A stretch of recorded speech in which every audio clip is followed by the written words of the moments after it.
You didn't know the title? I think I forgot. Are you in the wrong room? That's right. This isn't the reality you signed up for? We're already finished. Yeah, we are. So, I guess I will go ahead and start. So, thank you everyone for coming. I know it's a gorgeous day outside and come back from your hike. Thanks so much. Can you hear me okay? Yep. Okay. Perfect. And first of all, is there anyone here that's like not familiar with astrology? One. Okay. Yeah. All right. So most people are somewhat familiar with the signs and the glyphs. And okay. So like this research began, when Trump got elected, and I think it's really important, honestly, what's happening. And Trump, I believe, embodies an important symbol for us to recognize about the shadow nature of who we are. He embodies a chart that is an amazing chart. I mean, there's no chart that's bad or good. All charts have noble potentials and less noble potentials. And he, I believe, is embodying his chart in the less noble of ways that it could be embodied. And I think that's mostly happening because he doesn't have a critical self-reflection. He doesn't have a self-reflective practice. He was asked one time, he was asked once on the campaign trail by an evangelical voter if he had ever asked for forgiveness.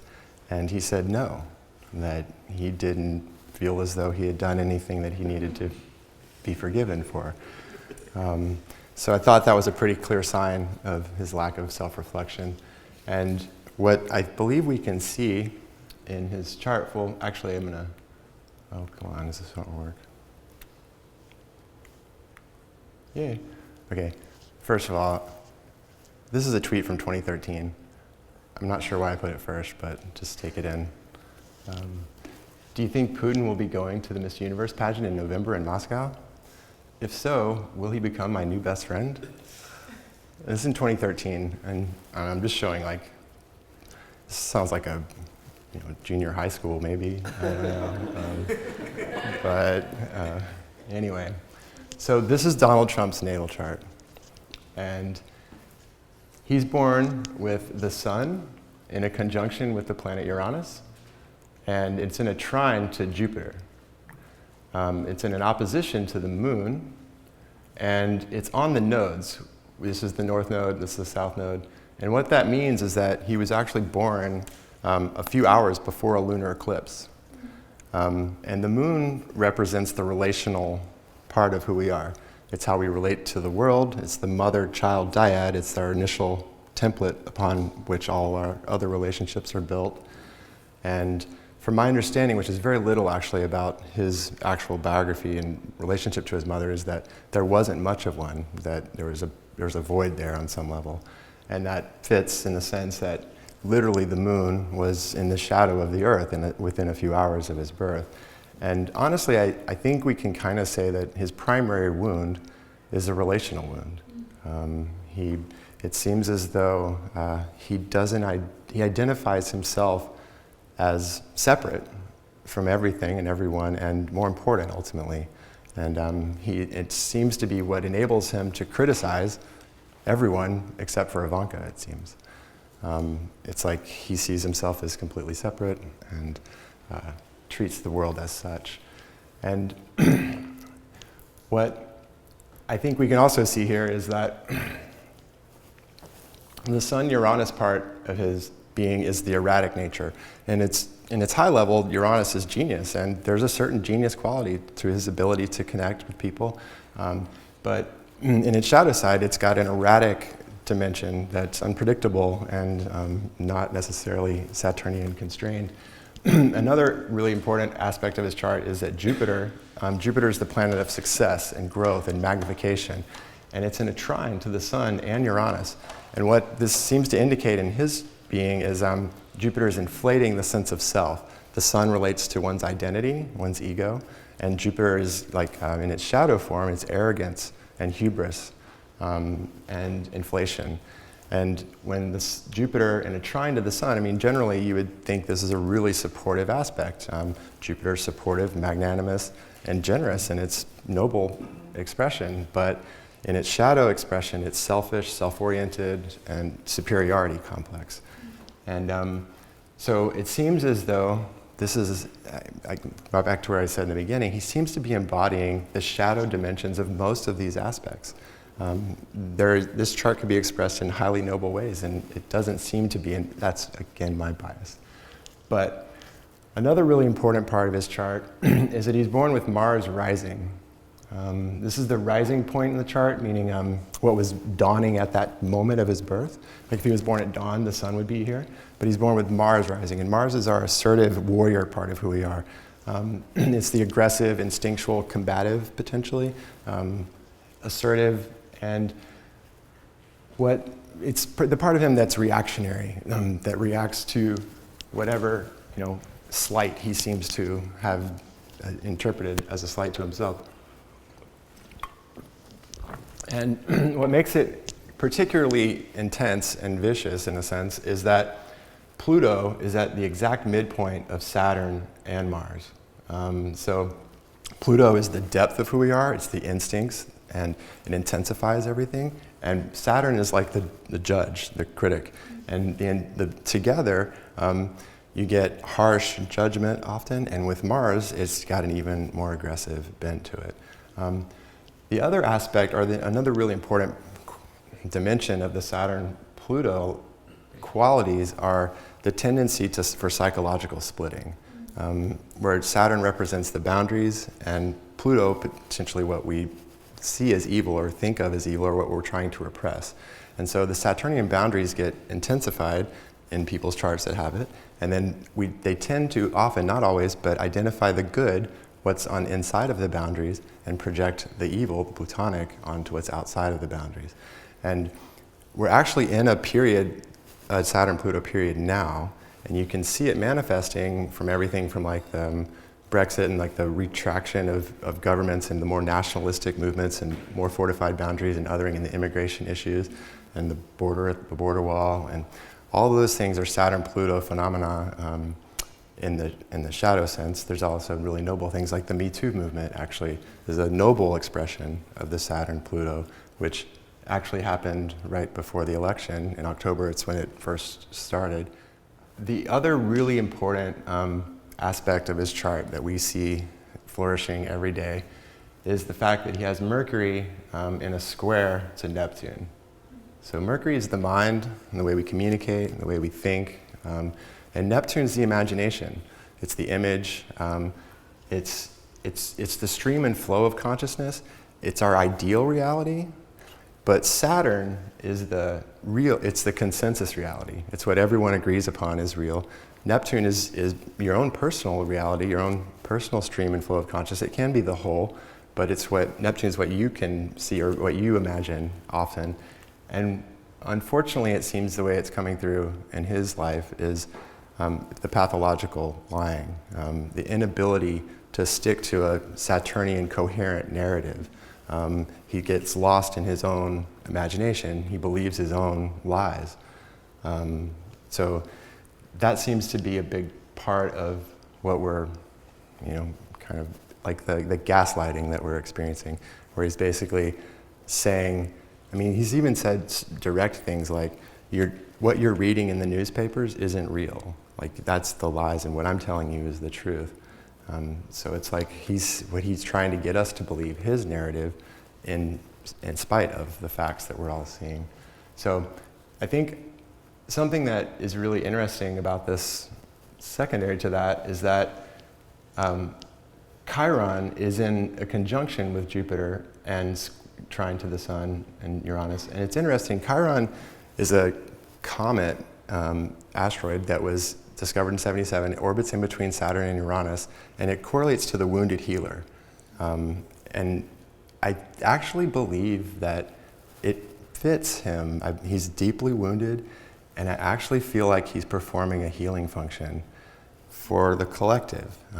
He's demonstrating a large part of what the white European male Eurocentric psyche is guilty of.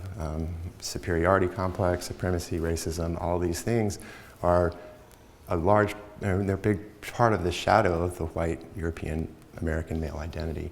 And so I feel like he's carrying this in a way that is showing it to us in a way that we can't avoid seeing, and hopefully that we can learn from.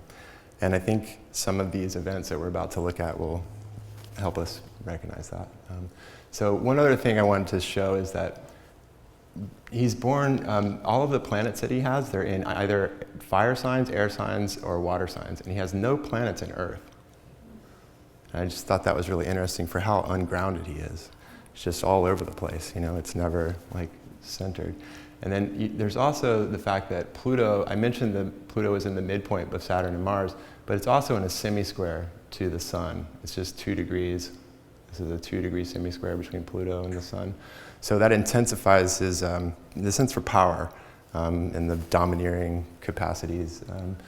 And yeah, there's obviously a lot more that we could say about this. Oh, actually, the Saturn-Venus conjunction, Venus, this also could be a big part of his relational wound. Venus' relationship, it's more the romantic relationship and central experience, and what we find beautiful is Venus. So like, you know, he's the judge, the Miss America judge, always judging, you know, beauty, but it's an objectification of everything he values. Everything has to be a trophy. That's part Jupiter, part Saturn, Venus as well. But so the relational wound, I think, comes both from Saturn, Venus, and from potentially the lunar eclipse. The lunar eclipse, I don't have evidence to back that up. Like that as it happens, that people are born with lunar eclipses have less connection to their relational dimension of being. I don't know that as a thing, but what I'm seeing in Trump is that he's so archetypal. Like he's such a clear expression of his chart. It's interesting because like when you take psychedelics, something similar happens. The ego, it's not as involved, and you're a more direct embodiment of your birth chart and your transits at that moment. And on some level, it seems like Trump's psyche, like because he has no self-reflection, it's almost like he's always high. You see what I'm saying? Like he's always in this like hyper inflated place, but the ego, it's like, I guess it's synonymous and always in control and connected to, unfortunately, embodying a lot of the shadow sides of his chart. So we'll get to the future or what's happening now in a minute, but in order to do that, we have to go back to the past.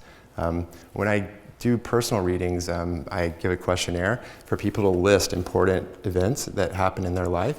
Then I'll calculate the transits and go back and look at what was happening during those time periods to get an idea of how the archetypes were coming through, how you were working with them. And then you get a much better idea of what's coming in the future. So that's kind of what we're going to do now. So this is the day of the election, and it's a really interesting, I'll just say this. On October 28th of 2015, I was on a correlations podcast with Matthew Stelzner, and I was asked to give, not a prediction, but to look at the transits of Trump and Clinton. And I said at that time that Trump had the best transits. I don't believe in prediction. I don't think that the universe is set. I don't think the future is set. It's an indeterminate future, but just looking at his transits relative to hers, I was like, he has the best transits. And the reason I said that was because he's born with the Sun-Uranus conjunction trine Jupiter, which tends towards good fortune. It tends towards a sudden, unexpected good luck. It's kind of like a gambler's aspect. And he has had that in his life. And then what's happening in the sky is that Uranus was in a sextile to his natal sun, just 1 degree, 21 Aries to 22 Gemini. And then it's in an opposition to Jupiter, 17 degrees Libra. And at the same time, Jupiter was coming into a conjunction, or Jupiter return, coming back to the same place it was when he was born, and trine to his natal Uranus. So he's born with Jupiter-Uranus, and he had double Jupiter-Uranus by transit on the day of the election.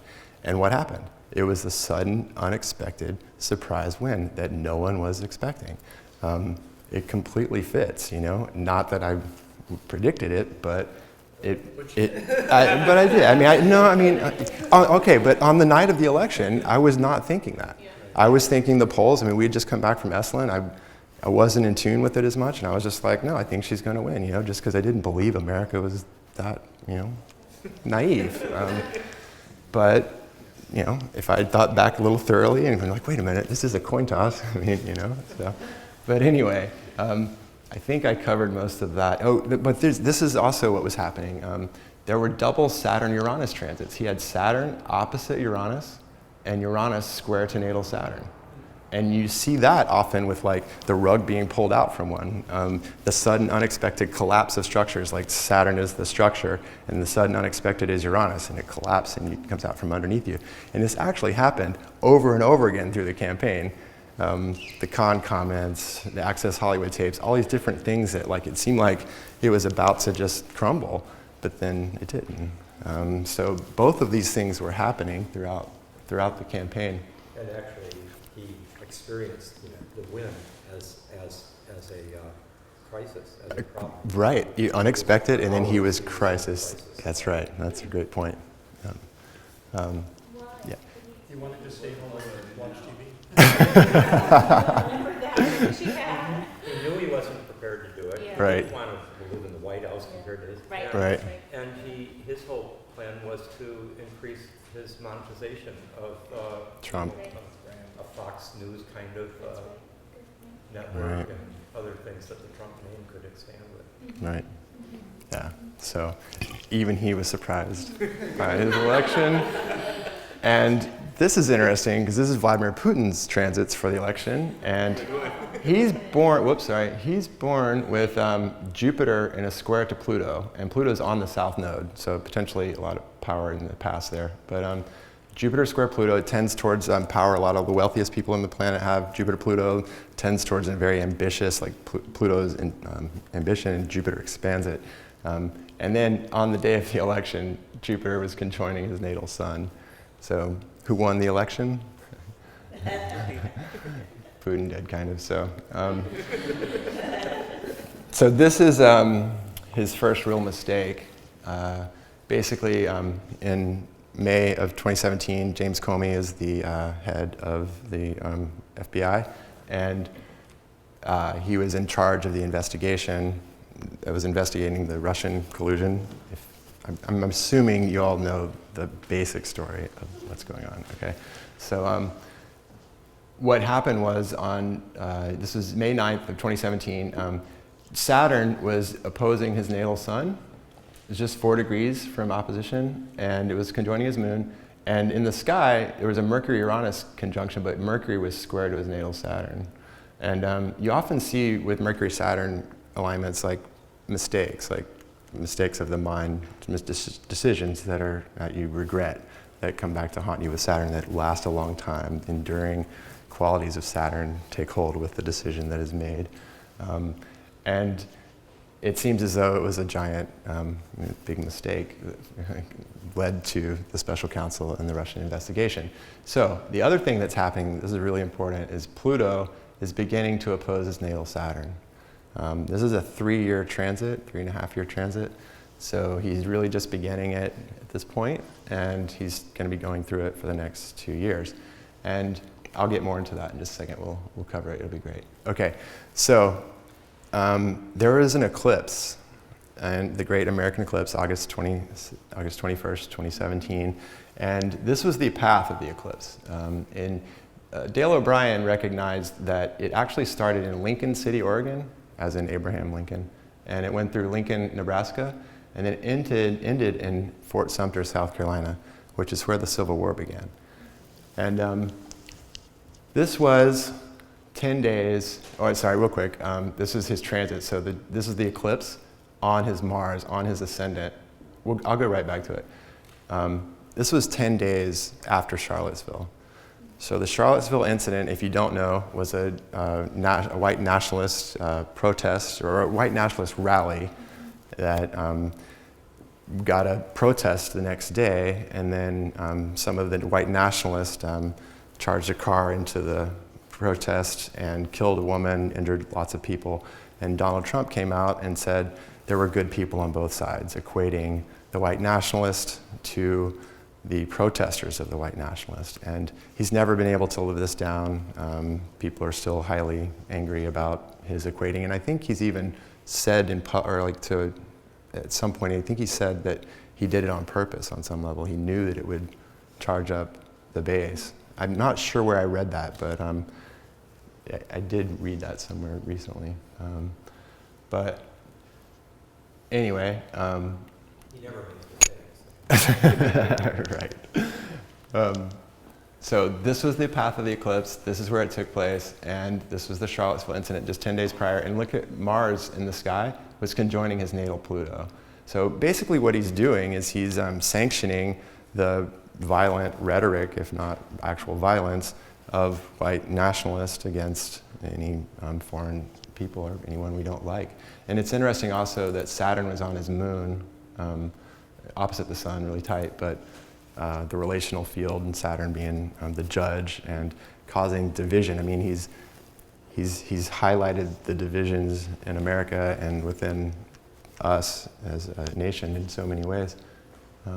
So on October 7th, 2016, the Access Hollywood tapes came out. Do you guys remember that? He was caught on tape. Do you want to know? Yeah. So you do know. I want to hear you say it. I don't want to say it. I was waiting. Yeah. Right. Right. This is a bad week. This is a bad week for that. Yeah. So yeah, we know what he said. We know it was horrible. And what's fascinating about this is that it was actually the same day that, or within 30 minutes, WikiLeaks dumped the Podesta emails that were hacked by the Russian government. So the Russian government hacked the DNC. They hacked John Podesta emails. They gave them to WikiLeaks. And WikiLeaks was the mediator and released them. And there was some type of coordination going on, most likely, because the Trump team was notified at noon, or 4 hours prior to the Access Hollywood tape coming out. And then 30 minutes after the tape came out, WikiLeaks made their dump on Podesta. So it seems like there is potential actual coordination. It may not have been, it may be coincidence, but prosecutors don't believe in coincidence. But it's also the same day that the Obama administration first came out and said the Russians actually hacked our election. So there's lots of reasons to bring out propaganda news at that time. What's interesting about it is that part of him, that's lying, that's asking the Russians to hack the DNC and stuff like that, is Jupiter and Mars were on that part of his chart. So he has boisterous. I mean, he came out right after that and was like, if you can hack the DNC or if you can hack your emails, or the 30,000 stolen emails, bring them to me, I mean, basically calling for an illegal act. What's that? An invitation. An invitation, yeah, to conspire. I mean, so this is interesting. George Papadopoulos was working for the Trump campaign, and he's actually the first person to plead guilty to the collusion, and it happened on October 5th, 2017. It's his Saturn return, sorry, and Saturn conjunct Uranus. Just after that, Michael Flynn was the national security advisor for Trump for the first part of his presidency, and he also pled guilty to lying to the FBI during his Saturn return, his second Saturn return, Saturn at 27. It's also on his sun. So then this is probably where it starts to really go downhill for him, I think. I think history will kind of recognize it as this is the Helsinki summit with Putin. So I think Trump called for this meeting with Putin, and all of his advisors, even the closest people to him, were saying, this is not a good idea. You shouldn't go to Helsinki and meet with Putin in private without any note takers, no one to record what is said. And he did it anyway. And what was interesting was this was a day before an eclipse. This eclipse was at 20 degrees Cancer, and it was exactly opposite Pluto in the sky at 20 Capricorn. And from what I understand, actually, if you were on Pluto on that day, Pluto is a very oblong, it's a very off-axis orbit. It's like 17 degrees off the plane of the ecliptic. But in 1930, it was crossing that plane, and that's why it was discovered, actually. And it's been above the plane ecliptic for the last 86 years, and now it's just diving down below. For the next 161 years, it'll be below the ecliptic plane. But on this day, the eclipse happened, and if you were on Pluto, you would have seen the Earth go in front, the Earth and Moon. Actually, no, it couldn't have been. The sun is out here just a dim. I know. I'm just, it's accurate, Sean. I'm not saying you could actually see it. I'm just saying, yeah, the alignment is there. No, I have X-ray vision, Sean. No, so the point is that the alignment, and it makes it more potent in a sense. So the point that I'm really trying to make, actually, is that it was conjoining his natal Saturn. Now, Saturn is the part of us that is either in integrity or not. It's the part of us that is honest and stands up and is, responsible and, has dignity and integrity, or doesn't. Donald Trump, I would say, lacks a good bit of an integrity. And I think this eclipse is kind of the beginning of the crack in that shell. It was right after this, he got on the plane, supposedly watched Fox News, and they were like, even Fox, and he, saw it for the first time. He's like, wait, what? This is a bad idea? But it seems as though his poll numbers have been going down steadily since this time. Would you agree with that? I haven't tracked. You haven't tried, yeah, okay. I think that's what history will show, is that this was kind of the peak of it going down. Yeah. Well, no, actually, that's not what I'm saying. That's a much larger cycle. Yeah, but what's really happening is the eclipses, they show shadow. They reveal shadow. And so they're revealing the shadow of his Saturn. That's the way I'm interpreting it. Like it's showing the flaws, it's showing the cracks, it's showing the lack of integrity in a way that wasn't seen, that people weren't able to quite see for whatever blind reasons. And now, since this time, it seems as though it's getting worse and worse for him. That's my personal opinion. So let's see if I named all that. And so this is probably the next most important thing.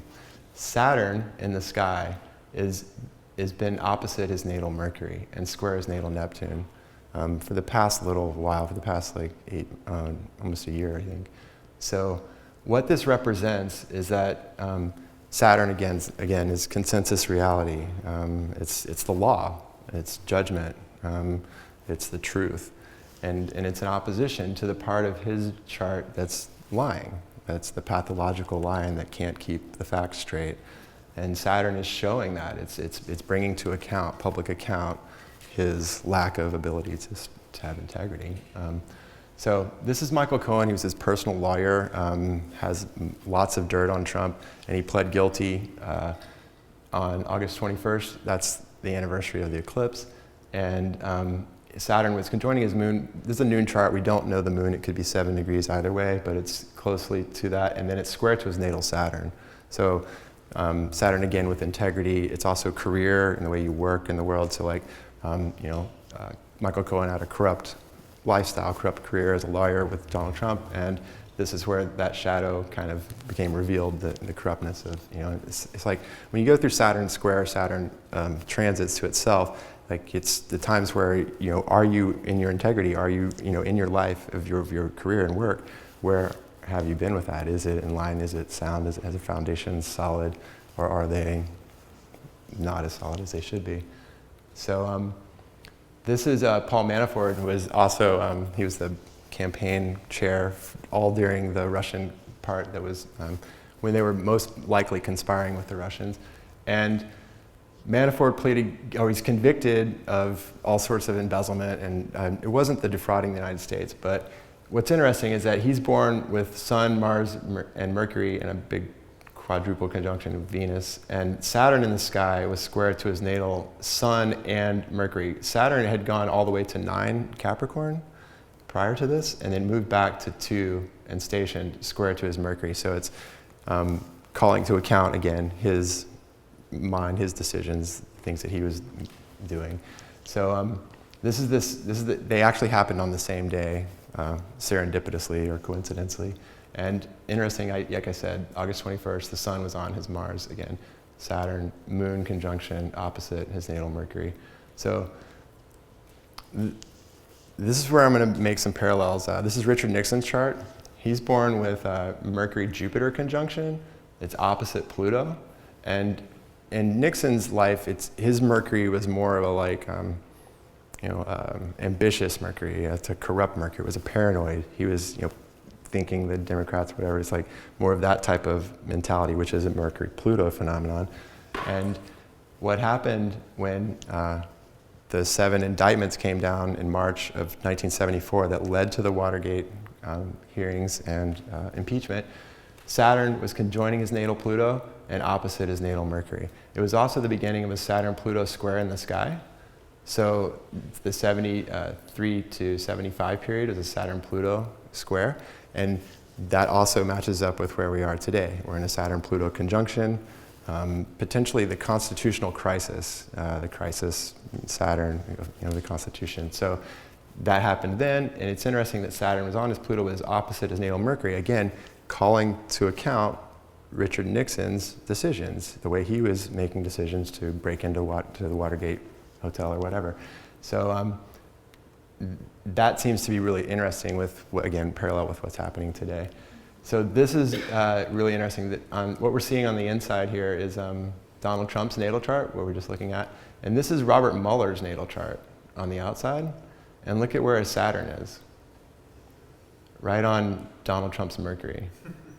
So the lawyer, the judge, the prosecutor who's coming in with the public accounting is his Saturn, and Robert Mueller's seen as one of the most, exemplar of integrity, or the opposite of Trump, and he's bringing that integrity to bear right on what Trump's mind and being, in a sense, all the decisions he's made.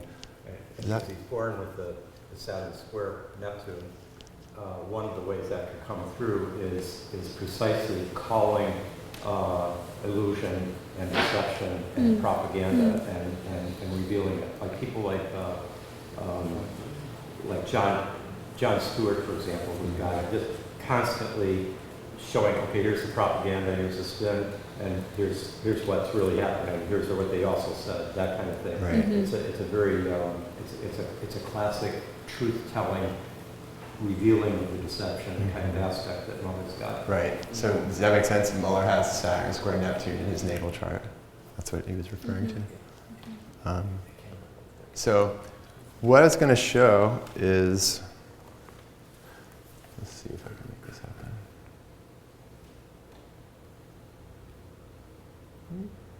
Oh, turned off. Okay, here we go. So,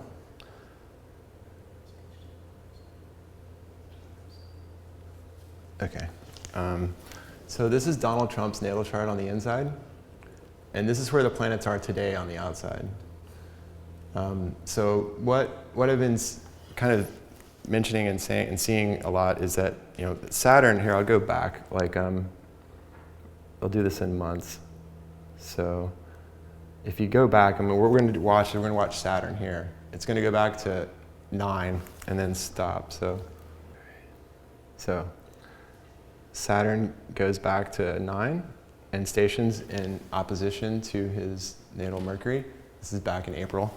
And if we go back further, it started in December of last year. So this is actually right around the time that that Flynn pleaded guilty. So it's interesting that the consequences of Trump's decision making and actions are catching up with him, and Saturn, I think, is going to call that out. I guess I'm going to kind of say what I think is going to happen, actually. Okay, so I'm not trying to predict the future here. I'm just giving you like my best guess of what's going to happen. I mean, he could fire Rosenstein could quit tomorrow. He could fire Mueller, and we could be in a constitutional crisis, and none of this may come to pass. But if it kind of follows the line of trajectory of what's been taking place, and he doesn't do any of those things, it looks as though Donald Trump Jr., this is his natal chart on the inside. He's born with the sun at 9 degrees Capricorn, which is where Saturn's stationed just earlier, and we'll go back across. And my guess is he will be indicted for conspiracy to defraud the United States government by the actions that he took at Trump Tower. And I imagine Roger Stone will get indicted too for actual conspiring with Trump and Guccifer, which is the Russians. And then Donald Trump will either, he'll probably pardon Don Jr. and Stone. But what I think Mueller is going to do is he's going to write a report that's so damning that it's as if Trump is indicted. He's not going to actually indict him because it's a big problem for a sitting president to be indicted constitutionally, potentially. But I believe he will write the report in such a way as to indict him, but not to actually put it in writing. And then it'll be up to us, the American people, to hold our congressmen to account and say, hey, Depending on November. Depending on November, that's true. But it seems to me that's a pretty likely scenario, just giving the transits, and the facts of what seems to have happened. It wouldn't be surprising at all if Don Jr. gets indicted because Saturn is about to go back across his sun right there, see? And that's just after the election. So yeah, it's interesting. It's right here is the election, so. And that's opposite Trump's Mercury, the Saturn here. So, it's a guess. It's just my best guess on what I've been learning. But I wouldn't be surprised if that happened. So your non-prediction? My non-prediction. Thanksgiving? The timing thing, I don't know. No, I'm not doing timing at all. Like, I guess I would say this actually. What I think is the ultimate decider here is not that transit, but it's the Pluto. It's a Saturn-Pluto conjunction that'll be opposing his Saturn. And this is why I've felt confident about this for a while, because I just don't think that someone can, here, I'm gonna get it more exact. So like, you see where Saturn is here? It's a Saturn-Pluto conjunction. It's a 3-year transit, but it's exact from 22 to 25. And it's exactly opposite his natal Saturn. And it's just hard for me to conceptualize someone who has so little integrity through his whole entire life could withstand a transit like this, a Saturn-Pluto conjunction, opposite his Saturn, being the president of the United States. Like, if he was somebody else doing something, if he hadn't become president, maybe not. But like, you can't lie yourself to the highest position on the planet and then not have your integrity mirrored back to you. And that's what I think is happening. Like, he's never looked at himself, and he's such an ego, he put himself to the top. So now that he's gonna see himself for the first time in ways he's never seen. Who knows how he's actually going to handle it, react? It's unpredictable. Sun, Uranus, unpredictable. This part. Does that kind of make sense? That's a great presentation with so many rich details that you're drawing on. Though I'm glad that you brought up the climax of this, which is exactly that. I think for people who aren't astrologers but have a sense of the archetypal language, the easy takeaway from what you presented is that when he became president, from that point on, basically the Uranus square Pluto that we've all been going through, this huge transit world transit for the last 10 years, started converging on his Saturn. And he is just, from the moment he became president on, started this process of feeling like it's been one crisis after another, one irritation after another, but also the sense of the walls are closing in, the judgment, the sense of there is a prosecutor on my trail, a sheriff's on my and it's just getting closer and closer until climaxing when not only does Pluto get right opposite his Saturn within this next year, but then Saturn itself and Pluto, that we're all going through this conjunction for the next couple of years, will both be, as you put it there, wherever you can see it, I mean, it's like the aspect of judgment, of guilt, of prison, Crushing defeat. yeah, crushing, yeah. I mean, it also can be the aspect of tremendous moral courage and fortitude and determination. People who are good people who deal with those kinds of aspects, this often is their finest hour. But in fact, that phrase, I just didn't think of it came out, finest hour, comes from the Saturn-Pluto period. That's interesting. It's that kind of moral courage. But it doesn't seem like Trump has been developing his life to be able to do that particular response. Right. Anyway, fantastic presentation, really. Thank you, Rick. Thanks a lot. Yes, please. Question and a comment. Yes. The comment is a lot of forms of wisdom that we draw upon seem to have like a common thread, like psychology, and we deal with the shadow and the or that ego and the self, and the Enneagram. Are you familiar with the Enneagram? A little bit. Okay, so that's something I'm more familiar with than astrology, and I'm curious about the overlay of like the Enneagram numbers and the 9 planets, or if there is, like the Enneagram deals with our shadow and light aspects, and we're all playing in both of them. And so that was my question: does anyone know anything about sort of the overlay of the Enneagram and the astrology? And secondly, with as much as we know now about prenatal development and attachment theory.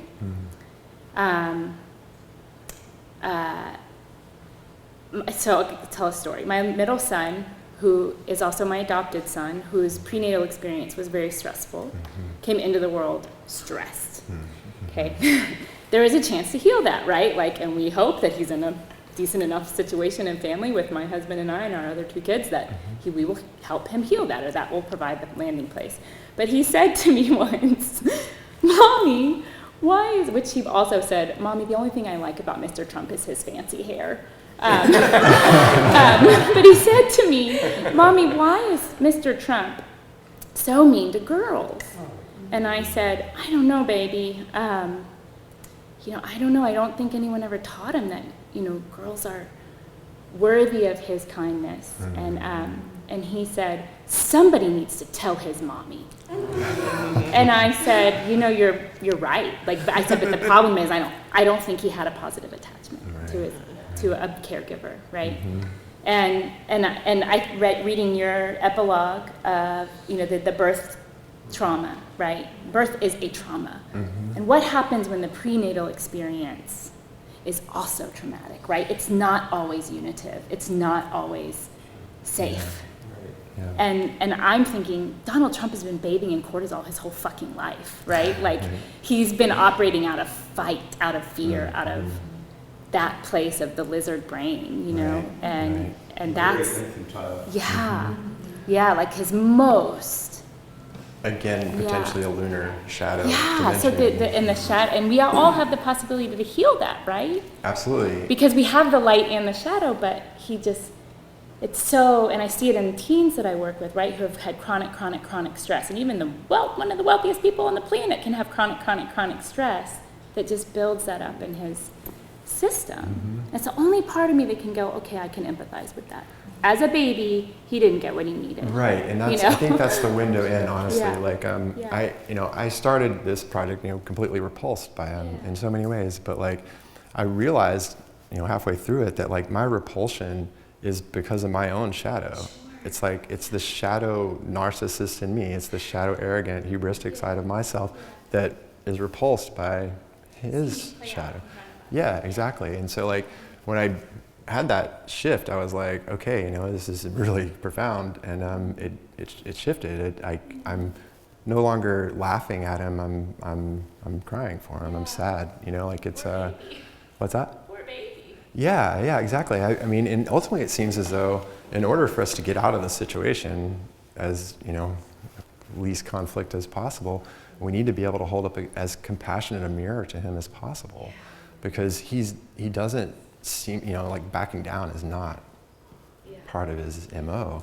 So he's going to go down swinging, and like that's going to be really ugly. I mean, who knows how disastrous it could be, but like I just feel like, you know, it's up to us. I mean, I know we're so overwhelmed, we're bewildered by the gaslighting, and it's just too much, you know. But it's up to us to really hold them to account in the healthiest way possible.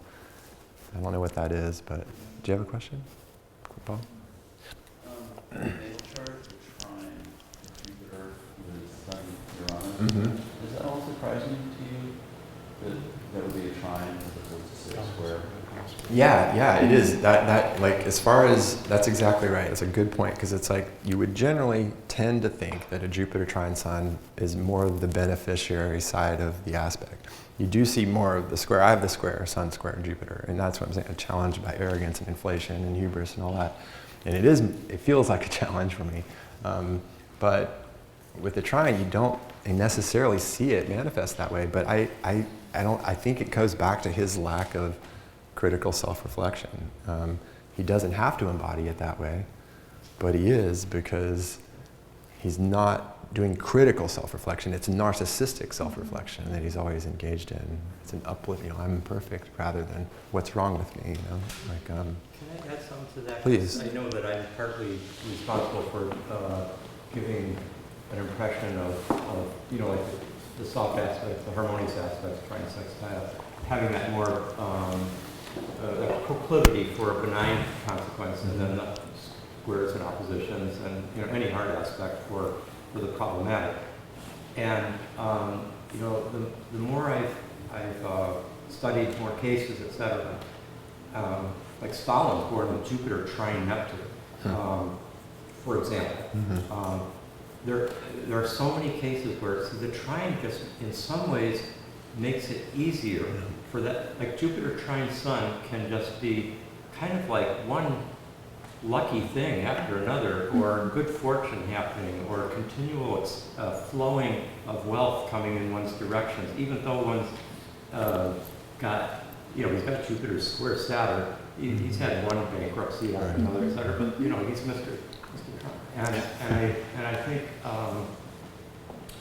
we really have to take into account that the trines and the sextiles, particularly the trines, make things come in so harmoniously and easy, and particularly in the case of Jupiter, that can lead towards too easy and an inflated expression of that could be really problematic. It's kind of like the positive things that happen to us in our, let's see,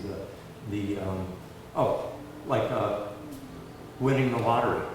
How many people have won the lottery and watched their lives, you know, go downhill after that? Friends become, you know, problematic. It's all, they lose their.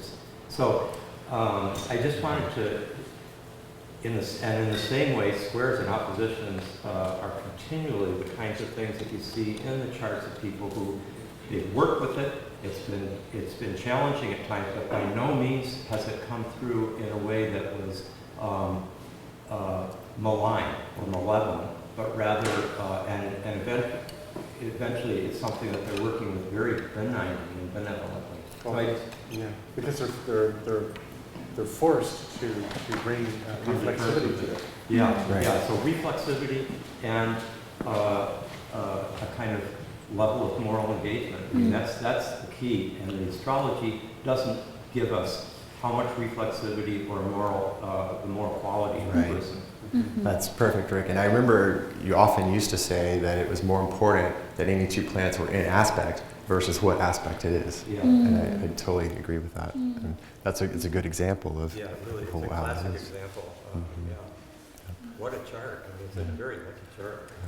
Yeah, and also just considering that when Saturn and Pluto are together, they'll be squaring his Jupiter, so maybe that luck will hit some strength. But I was just gonna ask, and maybe this could be like a conversation, but there's so much doom, and I just have like a bit of fear about that transit coming up, and I just wondered if maybe we could talk about ways of participating in that Positively. without being afraid, or Right. maybe still being afraid, but just I guess the more noble expressions. Well, of it. You touched on it a little bit, but the first one that comes to mind is the Me Too movement, because it's a moral confrontation with the predatory nature of Pluto and the power, because so much of the Me Too movement is from a power issue as much as it is sexual in a lot of ways. And so I think the Saturn confrontation and standing up for the higher principles against what, the evil, is a real positive manifestation of that. And I think if we hold him to account, if he gets impeached, and he's probably going to spend the rest of his life in and out of court, but if we actually, Israel actually imprisoned Ehud Olmert, one of their ex-prime ministers, for corruption. I think we should be capable of doing that as a nation. We should be able to show to the world that we don't just let our presidents, because our president, get away with whatever. So I think it could be a really positive manifestation for him to get impeached and face real dire consequences, even though it's going to be really difficult for all of us. Paul? I was just going to add on that underneath the whole Trump saga is, you could call it deep state, you could call it a lot of things, but certainly economic consequences are associated with Saturn Pluto transits. Right. That's something I've never really seen a comprehensive study on. It's something I'm interested in. Clearly, it seems to me there are correlations with recessions and depressions and so on. Yeah, definitely. Yeah. So there's a whole thing that can happen there. Right. It's way beyond Trump. And there is the trade war. It's part of the complex. I don't know what it's going to do to the economy necessarily, but I'm not really addressing your question in a sense. I'll send you I can send you the chapter on Saturn, Pluto, and moral courage. Take somebody like Thomas Berry, who is kind of a major mentor figure for the PCC. He's born with the Saturn-Pluto conjunction, and his sense of our lives as having the great work, and facing the depredation of the earth. And you constantly see it's under Saturn-Pluto hard aspects that not only are there depredations of nature and the earth, etc., there's also protection. There's also bills that the passage of laws that protect endangered species, for example, was under the Saturn-Pluto opposition in the mid-60s. That type of thing. It's a classic ecological reckoning, but also setting up the protections and structures and boundaries that will address those kinds of things, and to take on the great historical and generational tasks that we've been given in our critical lifetimes. That's a Saturn-Pluto complex at work. Just to add on, the single biggest thing we could do to reduce carbon emissions would be to have an economic recession. Interesting. Yeah, honestly, as soon as Trump got elected, I felt like I was instantly aware of how much our president has too much power. And maybe something will be worked on with that, with even a restructuring of constitutional issues and stuff. I don't know, we'll see. I also heard that the Supreme Court doesn't have to only have 9 justices. So if the Democrats sweep the House and whatever, we could actually, there should be 27 Supreme Court justices, So it's not this small. You know, it's anyway. So many potentially positive things could come out of the next few years. And also, I just mentioned this last thing. Jupiter is going to come into a conjunction with it in 2020. See, right here. So there's a Jupiter. It comes in triple conjunction, and it could help to ease and some positive benefits and positive manifestations that really come out of the whole situation. Well, thanks for bringing up the Constitution, because the U.S. Constitution started under the Saturn-Pluto conjunction in 1787. That's when it was established. And that sense of the Supreme Court and laws, and this is a constitutional issue. And, that sort of hyper-gravitas of that. And we're coming to a constitutional moment, as it were, that could actually address the constitutional, Constitution in a very fundamental way. Yeah, but one potential positive, you're right. I feel like I'm really over time, and I need to pass it on to. So thank you.